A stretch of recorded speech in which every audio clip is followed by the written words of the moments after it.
읽겠습니다. 골로새서 2장 6절부터 10절입니다.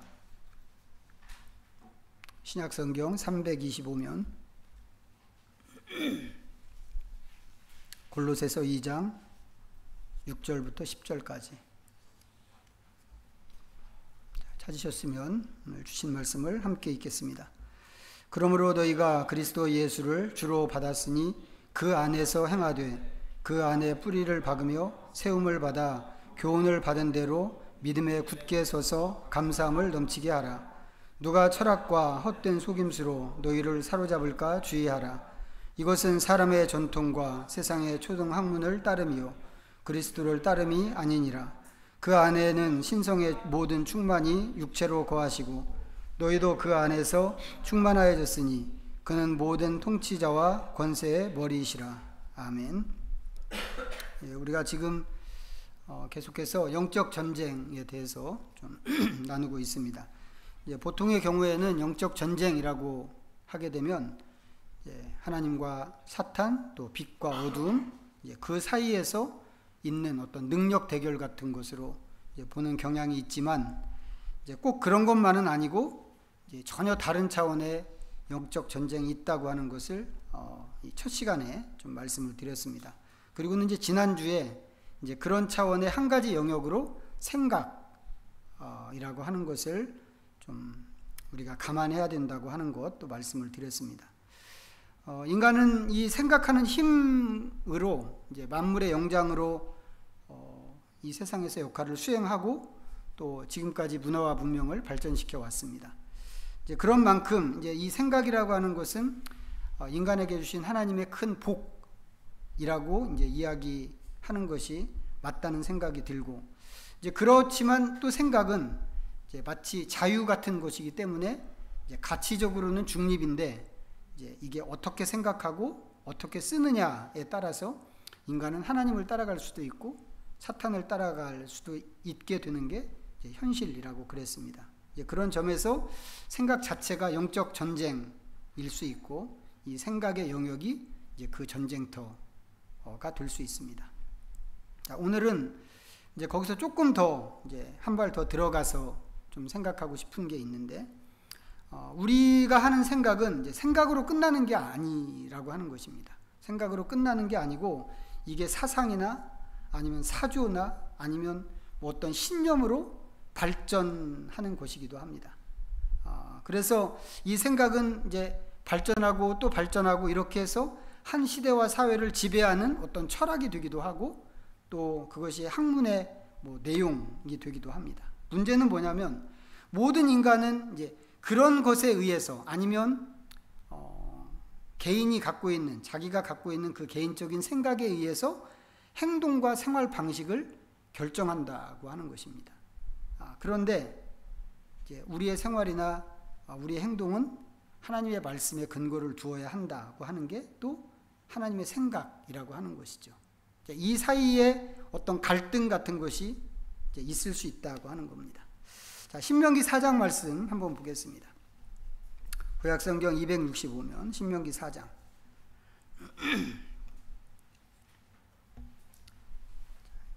1절부터 8절까지 265면 신명기 4장 1절부터 8절 찾으셨으면 같이 읽겠습니다. 시작. 이스라엘아, 이제 내가 너희에게 가르치는 규례와 법도를 듣고 준행하라. 그리하면 너희가 살 것이요 너희 조상의 하나님 여호와께서 너희에게 주시는 땅에 들어가서 그것을 얻게 되리라. 내가 너희에게 명령하는 말을 너희는 가감하지 말고 내가 너희에게 내리는 너희 하나님 여호와의 명령을 지키라. 여호와께서 바알브올의 일로 말미암아 행하신 바를 너희가 눈으로 보았거니와 바알브올을 따른 모든 사람을 너희의 하나님 여호와께서 너희 가운데에서 멸망시키셨으되 오직 너희의 하나님 여호와께부터 떠나지 않은 너희는 오늘까지 다 생존하였느니라. 내가 나의 하나님 여호와께서 명령하신 대로 규례와 법도를 너희에게 가르쳤나니 이는 너희가 들어가서 기업으로 차지할 땅에서 그대로 행하게 하려 함인즉 너희는 지켜 행하라. 이것이 여러 민족 앞에서 너희의 지혜요 너희의 지식이라. 그들이 이 모든 규례를 듣고 이르기를 이 큰 나라 사람은 과연 지혜와 지식이 있는 백성이로다 하리라. 우리 하나님 여호와께서 우리가 그에게 기도할 때마다 우리에게 가까이 하심과 같이 그 신이 가까이 함을 얻은 큰 나라가 어디 있느냐. 오늘 내가 너희에게 선포하는 이 율법과 같이 그 규례와 법도가 공의로운 큰 나라가 어디 있느냐. 하나님의 말씀과 명령은 하나님 나라의 법입니다. 그 자체가 하나님 나라의 법이죠. 그리고 뭐 어떤 나라든지 이제 법이라고 하는 것은 그 나라의 이제 수준을 보여주는 것이고 그 나라가 지향하는 목표 또는 방향을 이제 보여주는 것입니다. 이제 그런데 보면 이제 어떤 법은 정말 그 나라의 국민의 안전이나 복지를 극대화하는 것을 목표로 하는가 하면 또 어떤 법은 이제 통치자의 그 집권욕을 극대화하는 이제 그런 법도 이제 종종 있습니다. 자, 하나님께서는 하나님의 나라를 세우시는 게 목적이신데 그 나라를 특징 지을 수 있는 공의로운 법을 이스라엘에게 주셨습니다. 지금 읽은 말씀에 이제 그 내용이 있는 거죠. 8절에 보면 그 규례와 법도가 공의로운 큰 나라가 어디 있느냐. 이 율법과 같이. 이런 공의로운 법을 이스라엘에게 하나님께서 주셨습니다. 그리고는 이스라엘 민족을 그 나라 백성으로 부르셨고 그리고 그들이 살 땅으로 가나안 땅을 그들에게 주시기로 하셨습니다. 지금 이 말씀은 그 땅에 들어가서 이렇게 살라고 하는 그런 뜻으로 명령과 법규를 주신 것이라고 이렇게 설명을 하고 있습니다. 그러면 당연히 이스라엘은 이 하나님의 말씀을 실천하고 이 말씀대로만 살아가야 하죠. 이제 그렇게 할 때 그 나라는 하나님이 만들고 싶으신 그런 나라가 되는 것이고 이제 그것은 또 여기 말씀에도 나와 있는 것처럼 이 사람들이 그곳에서 영구히 사는 그런 길이 되기도 합니다. 그런데 이게 언제든지 강제로 시키는 일이 아니라고 그랬습니다. 이런 일이 하나님께서는 항상 사람들이 그것을 직접 선택하게 하셨는데 그렇기 때문에 이스라엘 백성들은 이제 이런 말씀을 대할 때 또 가나안 땅에 들어갔을 때 하나님의 말씀대로 살 것인가 말 것인가 이런 것을 스스로 결정해야 합니다. 스스로 결정하고 그들이 그것을 결정하게 된다면 이제 그 자체가 그것이 하나님을 따라가는 것인지 사탄을 따라가는 것인지의 문제가 되어버리는 것입니다. 그런 점에서 하나님의 말씀대로 사는 것은 그 자체가 영적인 전쟁이 될 수 있는 것이죠. 그런데 중요한 것은 이 이야기가 이제는 우리 이야기가 됐다고 하는 것입니다. 내 이야기. 어떻게 해요? 하나님께서 예수 믿는 나를, 예수 믿는 우리를 하나님의 백성, 하나님 나라 백성으로 이끄셨기 때문에. 지금까지 몇 번이나 본 말씀이지만 또 한 번 보겠습니다. 골로새서 1장. 신약성경 324면 골로새서 1장 이런 말씀 딱 우리 가슴에 새겨야 되는데 13절과 14절입니다. 읽습니다. 시작. 그가 우리를 흑암의 권세에서 건져내사 그의 사랑의 아들의 나라로 옮기셨으니 그 아들 안에서 우리가 속량 곧 죄사함을 얻었도다. 하나님께서는 이스라엘을 하나님 나라 백성으로 인도하셨다고 그랬습니다. 그런 것처럼 하나님께서는 우리를 그렇게 인도하셨습니다. 그래서 예수님 믿을 때 우리는 나라가 바뀐 거라고 몇 번이나 말씀을 드렸는데 이건 미래에 언젠가 일어날 일이 아니고 우리가 예수 믿었던 그 순간에 이미 이루어진 일이고 그리고 이게 실제 성경이 말하는 우리의 구원입니다. 그렇다면 우리가 새로 들어가게 된 그 나라에도 법이 있겠죠. 그 법은 곧 하나님의 말씀입니다. 신명기에서 얘기했던 하나님의 나라나 여기서 이야기하는 하나님의 나라가 같은 나라이기 때문에 신명기에서 본 내용이 여기서도 똑같이 적용이 되는 것입니다. 그리고 그런 이유로 우리는 늘 또 어떤 상황에서든지 또 모든 사안에 대해서 하나님의 말씀을 근거로 생각하고 그것을 근거로 행동하는 법을 배우고 연습할 수 있어야만 합니다.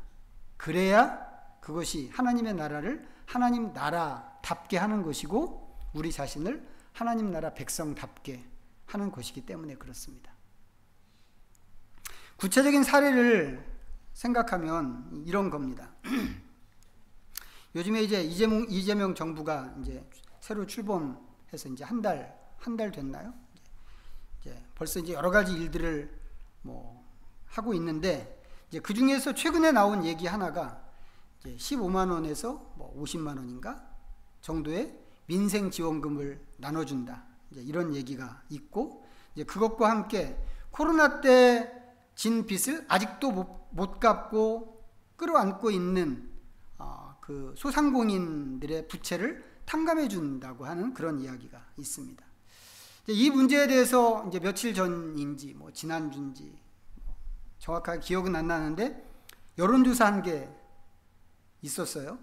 보셨는지 모르겠는데 민생 지원금을 준다는 것에 대해서도 반대하는 사람들이 꽤 있었지만 7년 이상 된 사람들의 빚을 탕감해 준다고 하는 문제에 대해서는 절반 이상이 반대 의견을 냈습니다. 이제 요즘에 대통령이 여기저기 다니면서 사람들 이야기도 듣고 또 질문에 답도 하고 이렇게 하는데 대전에서 학원을 운영한다고 하는 어떤 분이 지금 말씀드린 이 문제를 그 대화의 자리에 갖고 나왔습니다. 이제 자기는 다행히도 학원이 그래도 조금 잘 돼서 다른 사람보다는 좀 잘 돼서 신용을 잃는 그런 수준까지 가지는 않았지만 그래도 어렵다고 하는 그런 이야기를 했고 지나간 7년 동안 이제 정부에서 얘기하는 게 7년이니까 그 긴 시간 동안 아무것도 안 하고 빚도 안 갚고 그냥 그것을 끌어안고 지금까지 살았던 그런 사람을 도와주는 것보다 자기처럼 성실하게 채무를 잘 상환한 사람에게 더 기회를 주는 것이 맞는 거 아닌가 이런 이야기를 했습니다.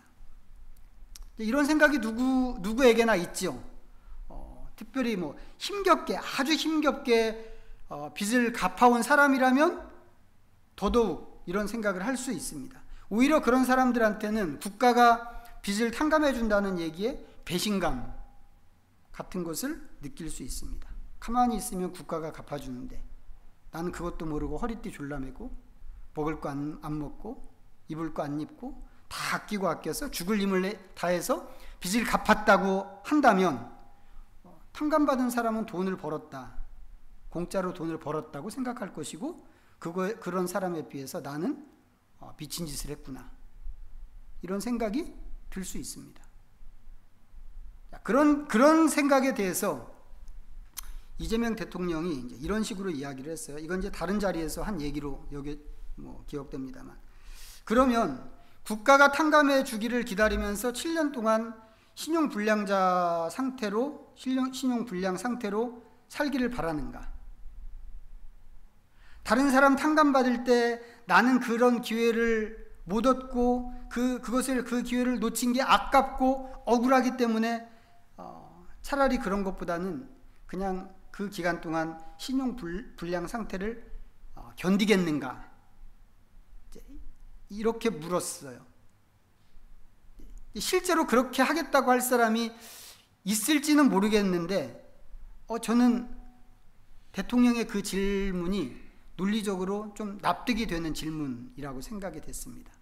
그렇게 긴 시간 동안 신용불량자로 사는 것보다는 힘이 들어도 빚을 갚아가면서 사는 게 더 나은 삶이겠다고 생각하기 때문에 그렇습니다. 그런데 이건 이재명 대통령 생각이죠.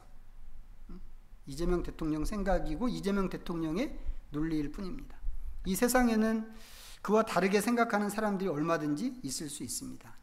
그렇지만 거기까지 인정하는데 그런데 이 문제에 대해서 하나님은 그럼 어떻게 생각하실까?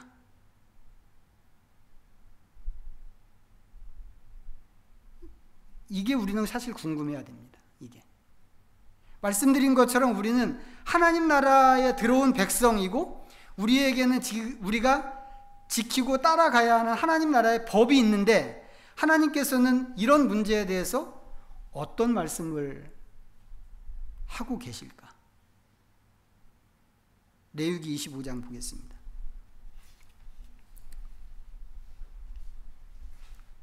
(184면)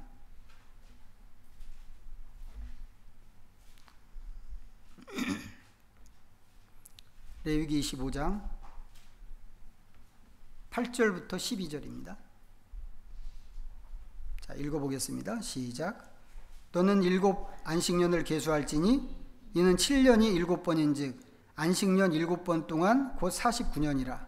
7째 달 열흘날은 속죄일이니 너는 뿔나팔 소리를 내되 전국에서 뿔나팔을 크게 불지며 너희는 50년째 해를 거룩하게 하여 그 땅에 있는 모든 주민을 위하여 자유를 공포하라. 이 해는 너희에게 희년이니 너희는 각각 자기의 소유지로 돌아가며 각각 자기의 가족에게로 돌아갈지며 그 50년째 해는 너희의 희년이니 너희는 파종하지 말며 스스로 난 것을 거두지 말며 가꾸지 아니한 포도를 거두지 말라. 이는 희년이니 너희에게 거룩함이니라. 너희는 밭의 소출을 먹으리라. 자, 이 말씀 여기 나와 있는 대로 희년에 대한 말씀입니다.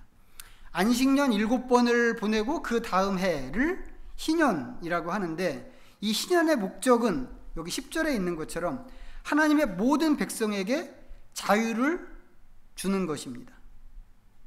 자, 이스라엘은 원래 뭐 하는 사람들이었나요?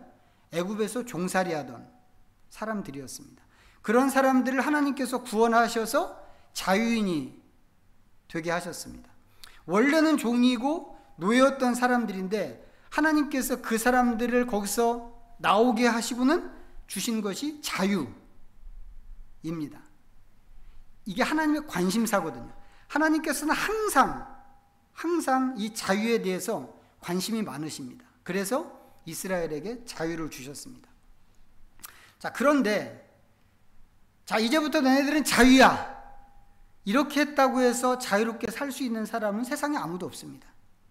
진짜 완전한 자유인으로 살기 위해서는 그래도 어딘가 비빌 언덕이 있어야 됩니다. 그래서 경제적으로 또 신분적으로 자유한 게 굉장히 중요한데 그거 못하면 절대로 사람은 자유롭지 못하고 그 다음에 또 어딘가에 매이게 될 수밖에 없습니다. 그래서 하나님께서 이 사람들을 가나안 땅으로, 애굽에서 나와서는 뭐 집도절도 없는 사람들이잖아요. 그런 사람들을 가나안 땅으로 인도하고 집안별로 땅을 나누어 주셨습니다. 모든 국민이 가나안 땅에 들어가서 새로운 출발을 하는데 같은 출발선에서 시작을 하는 겁니다. 모든 국민이. 그런데 성경에도 나오는 얘기인데 사람이 살다 보면 생각하지도 못한 일을 만나게 됩니다. 그래서 부득이하게 빚을 지기도 하고 이 분배받은 땅을 팔아야 하기도 하고 심지어는 남의 집에 몸을 팔아서 종살이를 가야 하기도 합니다. 이제 희년은 무엇이냐면 그런 상황을 뒤집고 원래의 모습에서 다시 시작하는 그런 시간이란 말이죠.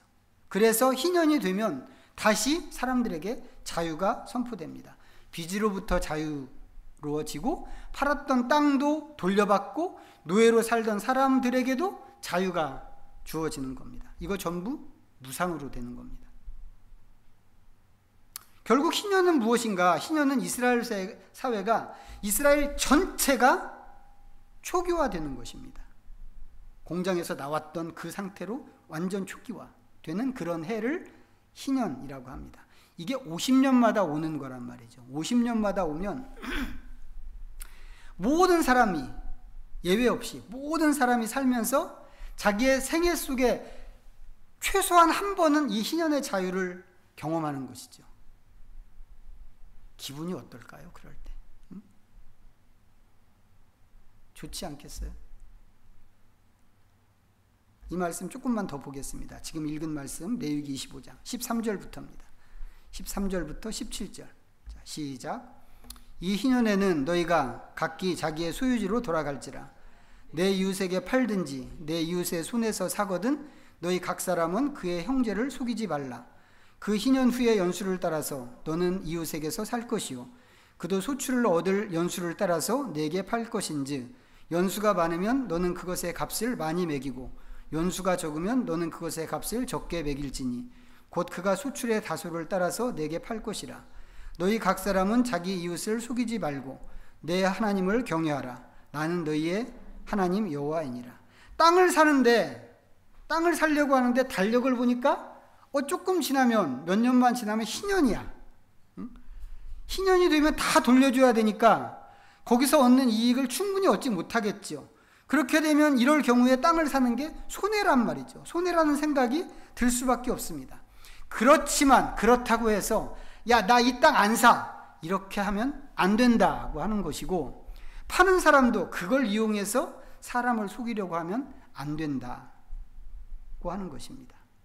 또 보겠습니다. 35절로 뛰어가서 35절부터 43절 시작.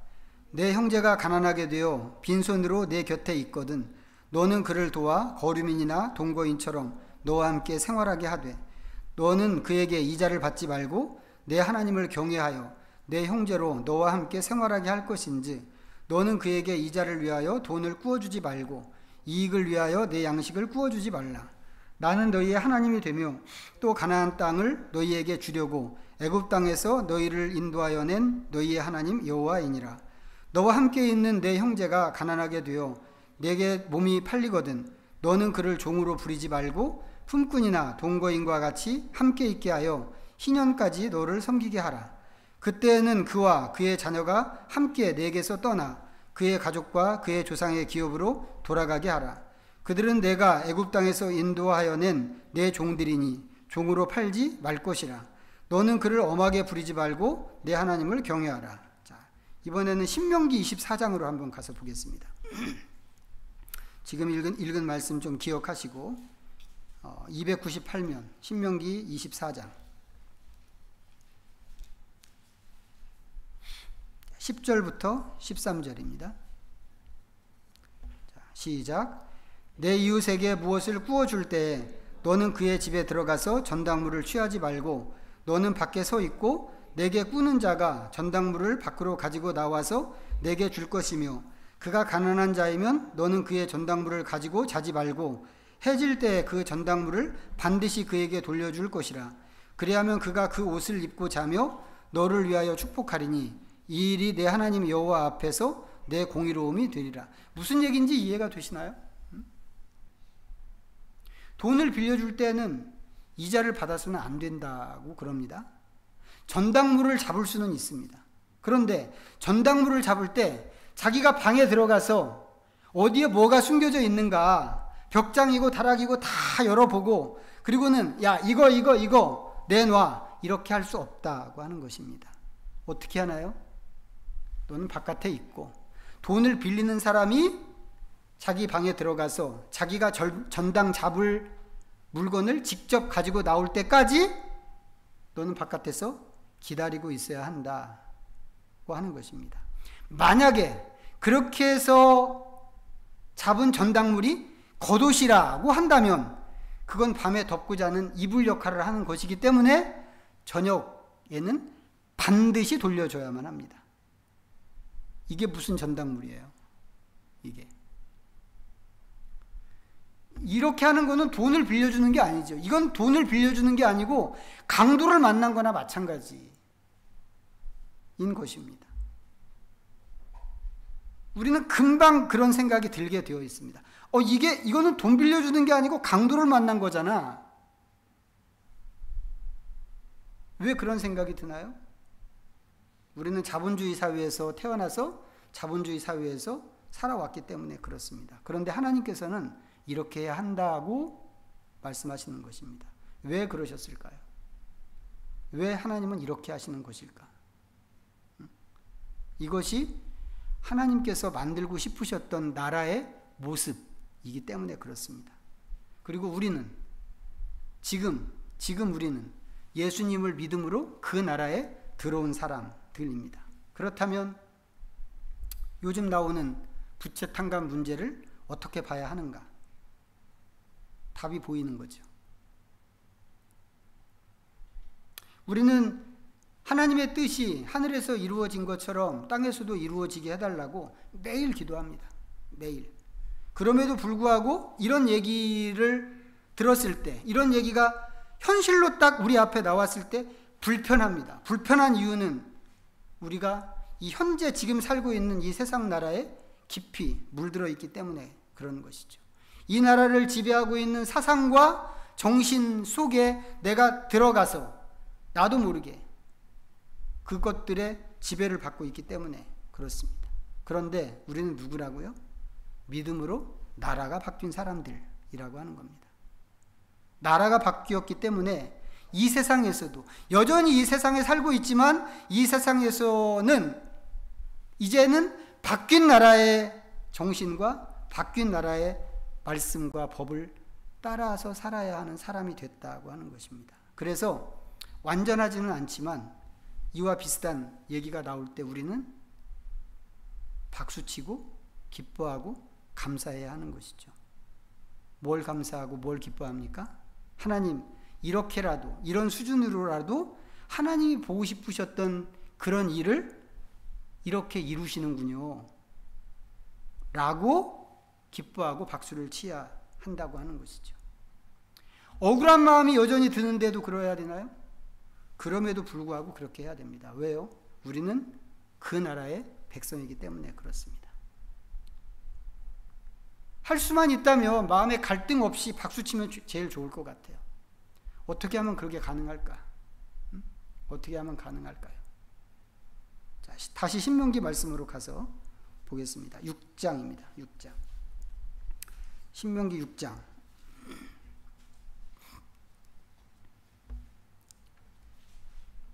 6절부터 9절까지 시작. 오늘 내가 네게 명하는 이 말씀을 너는 마음에 새기고 내 자녀에게 부지런히 가르치며 집에 앉았을 때든지 길을 갈 때든지 누워있을 때든지 일어날 때든지 이 말씀을 강론할 것이며 너는 또 그것을 내 손목에 베어 기호로 삼으며 내 미간에 붙여 표로 삼고 또 내 집 문설주와 바깥문에 기록할지니라. 이 말씀 굉장히 유명한 말씀, 특별히 기독교 교육, 교회 교육 얘기하는 사람들한테 어떻게 보면 주제 성구 같은 말씀이거든요. 쉐마 이스라엘이라고 하는 그런 말씀인데 이제 그러다 보니까는 이 기독교 교육계에서는 마치 뭐 주일학교 교육을 할 때 뭐 어떻게 해야 되는가 뭐 이런 얘기를 할 때 이 말씀을 이용합니다. 그런데 이거는 주일학교 교육 얘기하라고 주신 말씀이 아닙니다.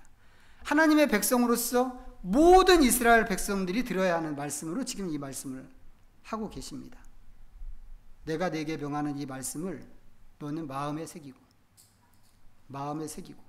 내 자녀들에게 부지런히 가르치고 집에 앉았을 때든지 길을 갈 때든지 누워있을 때든지 일어날 때든지 이 말씀을 강론하고 그것을 내 손목에 베어 기호로 삼고 미간에 붙여 표로 삼고 집 문설주와 바깥문에도 그것을 기록해라.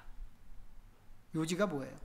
자나깨나 하나님 말씀을 끼고 살아야 한다고 하는 것입니다. 하나님 말씀을 더 자주 붙들고 사는 사람이 하나님 말씀대로 그 나라의 법대로 살 수 있는 것이지 단지 생각하는 것으로 하나님 말씀을 따르는 것은 불가능한 일입니다. 오히려 생각도 하나님 말씀을 더 자주 접한 사람이 그 말씀에 근거해서 생각을 할 수 있는 거죠. 이게 너무 중요해서 이스라엘에서는 왕이 된 사람도 하나님의 말씀을 옆에 끼고 살아야 한다고 그렇게 말씀하셨습니다. 왕이 할 일이 없어서 그러는 게 아니고 그렇게 할 때 하나님의 관점으로 이 영적 전쟁을 수행할 수 있기 때문에 그렇습니다. 사탄은 우리를 하나님에게서 떨어뜨리기 위해서 온갖 수를 다 씁니다. 뭐 거짓말이든지 뭐 참말이든지 뭐 섞어서든지 뭐 온갖 수를 다 쓰죠. 누가 그 사탄의 그런 것을 이겨낼 수 있을까? 말씀으로 무장한 사람만 그렇게 할 수 있다고 하는 게 성경의 주장이고 아담과 하와부터 성경에 나오는 여러 사례들도 그것을 보여주고 있습니다. 결국 우리에게는 하나님의 말씀밖에 없다. 이 사실을 우리가 다시 기억해야 하는데, 나는 요즘에 무엇으로 생각하고 무엇으로 행동하는가 하는 것을 잘 살펴보시고, 이 사탄과 하나님 사이에서 사실은 우리가 삶에서 만나는 모든 상황이 영적 전쟁터죠. 어떤 면에서는 내가 하나님의 말씀대로 할 것인가 그렇지 않을 것인가, 이것을 결정해야 되기 때문에 모든 상황이 영적 전쟁터입니다. 그 속에서 오직 하나님의 뜻만 따라가는 우리 믿음의 식구들이 다 되면 좋겠습니다. 기도하겠습니다. 우리 잠시 하나님 말씀 좀 생각하면서 우리 하나님 앞에 묵상 기도합니다.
전능하신 하나님, 우리는 알게 모르게 늘 원수와의 전쟁 앞에 있습니다. 우리를 넘어뜨리려고 하는 원수의 교묘한 방법 앞에서 우리는 그 술책을 당할 수가 없습니다. 하나님의 말씀만 우리의 힘이고 검인 게 분명하므로 우리는 다시 하나님의 말씀으로 돌아갑니다. 우리가 싸우는 모든 싸움에서 이김을 주시고 말씀으로 이기셨던 주님의 승리를 우리도 얻게 하여 주시옵소서. 우리 사회에서 실제로 직면하는 여러 가지 이슈들이 있습니다. 이것들을 세상의 원리로 받을 것이 아니고 주님의 말씀에 근거해서 주님의 뜻이 조금이라도 이 땅에서 이루어지는 것을 볼 때 진심으로 박수치고 즐거워할 수 있도록 우리의 생각과 정신을 새롭게 하여 주시옵소서. 예수님의 이름으로 기도하옵나이다. 아멘. 찬송가 634장